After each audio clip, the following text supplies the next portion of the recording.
Magandang gabi po sa lahat ng ating mga kababayan. Narinig ko sumisigaw kanina ng "We are one". Sigaw nga, "We are one! We are one!" Balik na lang. Rotary, bilis to. Takbo. Mga kababayan, mga kapwa Pilipinong nagmamahal sa ating bayan at sa katotohanan. Ngayon po ay narito tayong muli, hindi dahil sa ano paman, kundi dahil sa atin pong paninindigan. Narito tayo upang ipanawagan ang katotohanan, ang katarungan at ang pananagutan. Hindi lamang para sa ating sarili, kundi para sa ating mahal na bayan. Mga kababayan, kakasuhan na raw po ng Ombudsman Remulla si Senador Rodante Marcoleta.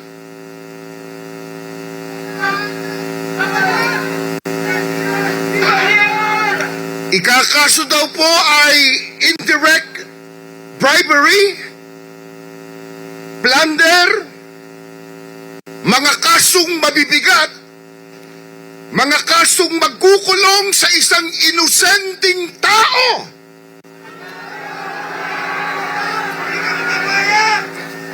Payag ba tayo doon, mga kababayan? Hindi! Hindi! Hindi!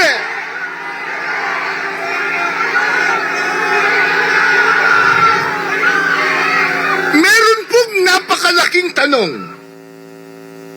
Bakit po si Marcoleta? Bakit ang nag-iimbestiga ang siyang kinakasuhan? Bakit ang naglalantad ng katotohanan ang siya nilang pinag-iinitan? Hindi po ba't ang COMELEC mismo ang nag-absuelto kay Marcoleta sa isyung ito? Hindi po ba pinatunayan na ng COMELEC na walang nilabag na batas si Marcoleta at sa natanggap niyang pinansyal na tulong mula sa mga pribadong individual? Kung ang pagtanggap ng campaign funds ay basihan ng plunder, bakit si Marcoleta lang?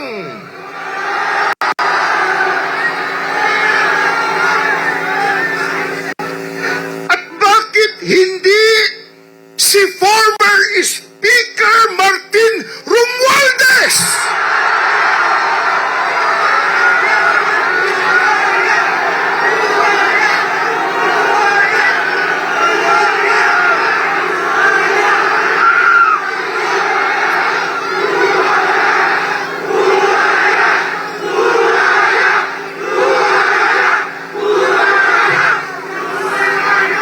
Bakit hindi siya ang kasuhan ng plunder?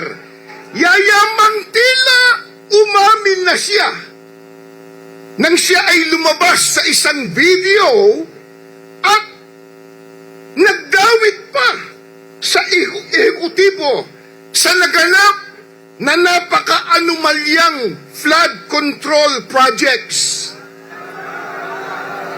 Tila inamin na niya.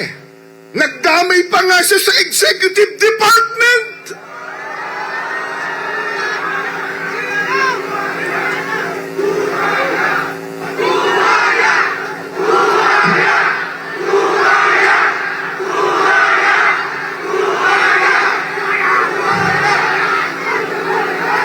Bakit po tila bailable ang naging kaso niya?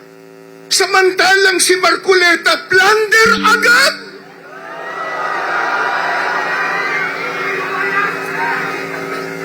kababayan, bakit hindi kasuhan ang ibang mga politikong sangkot sa pandarambong sa pondo ng DPWH?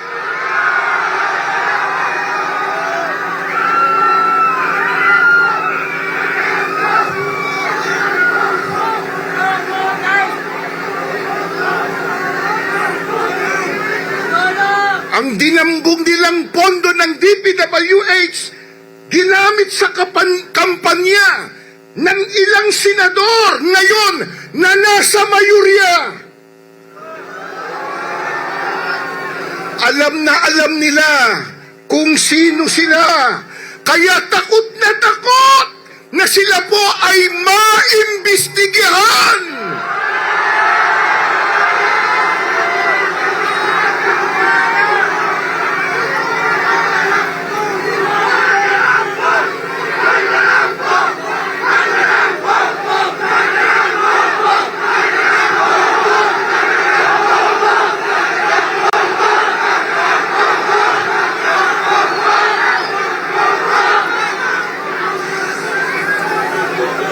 Si Congressman Libisti po, may ebidensya.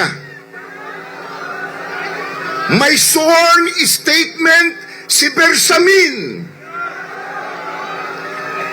Nariyan po ang mga ebidensya. Ngunit bakit tila bulag ang ombudsman sa mga ito? Bakit Ginoong Boying Rimulya? Bakit?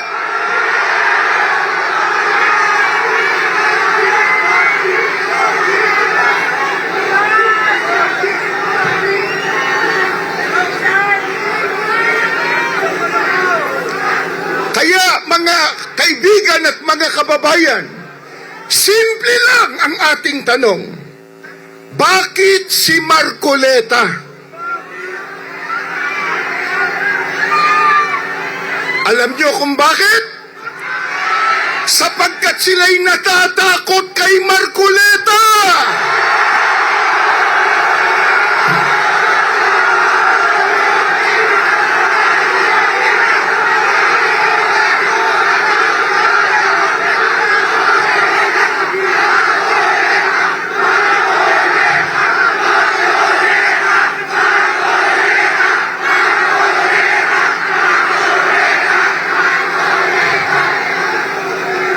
Natatakot po sila na igiit ni Marcoleta ang investigasyon sa pinakamalaking nakawan sa kasaysayan ng ating bansa, ang flood control scandal. Nakakahiya! Nakakahiya! Nakakahiya!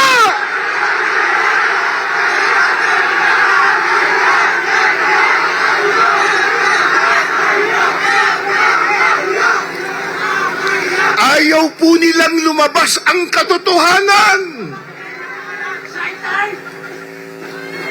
Ayaw po nilang mapanagot ang mga mastermind.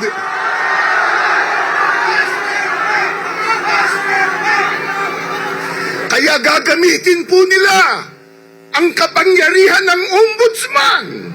Gagamitin po ang sandigang bayan upang takutin, upang patahimikin, upang puksain ang sinumang magsisilbing hadlang sa kanilang kabugtutan. Napakasama! Napakasama! Napakasama!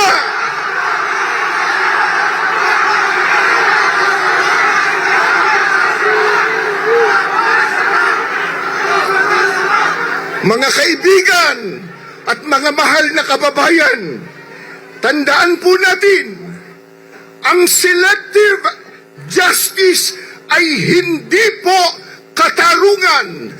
Ang selective justice ay injustice.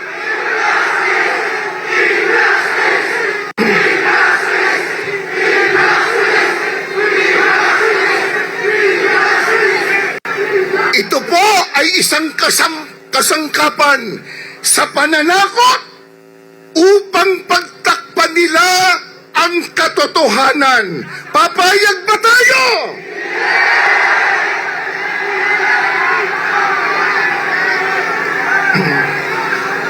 Mga mahal na kaibigan at mga Pilipinong nagmamahal sa ating bayan, kapag ang mga ahensya ang dapat sanang nagpuprotekta sa mga mamamayan, siya pa rin nagkakampi-kampi upang gibitin ang mga naglalantad ng katotohanan. Saan tayo pupulutin na mga mamamayan? Hindi po ba halatang halata na ang ombudsman, ang sandigan bayan, at ang ilang mga mambabatas nagkakampi-kampi po para protektahan nila ang isa't isa, lalo na ang nakaw na pera.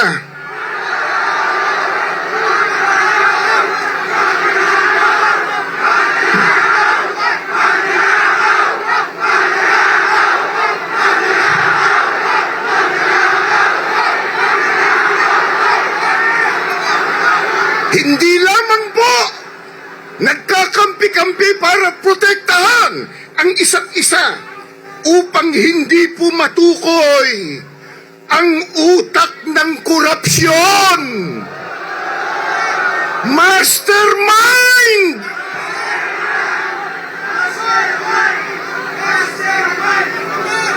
Mga kaibigan, mga Pilipinong nagmamahal sa ating bayan, ito mismo ang dahilan kung bakit tayo narito ngayon.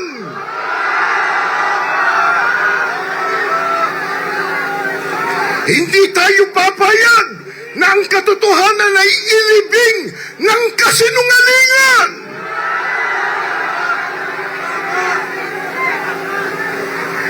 Hindi tayo papayag na ang katarungan ay sikilin ng mga nasa kapangyarihan. Kung gayon, ang tanong uli, bakit si Marcoleta?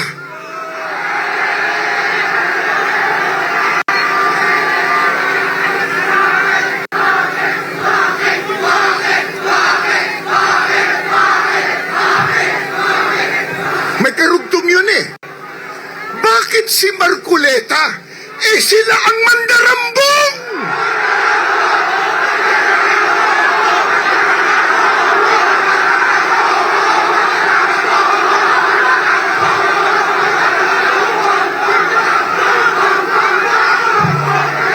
Kaya si Marcoleta, si Senador Marcoleta, dapat ipagsanggalang ang mga kurakot ang dapat kasuhan.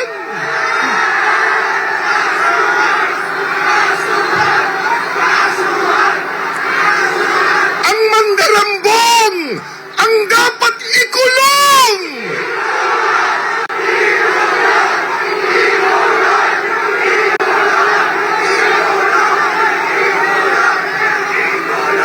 Kaya mga kababayan at mga Pilipinong nagmamahal sa ating bayan, ang panawagan nating lahat ay napakalinaw. Ilantad ang katotohanan, panagutin ang mga mastermind sa korupsyon, hindi ang naglalantad. Pairalin po natin ang hustisya.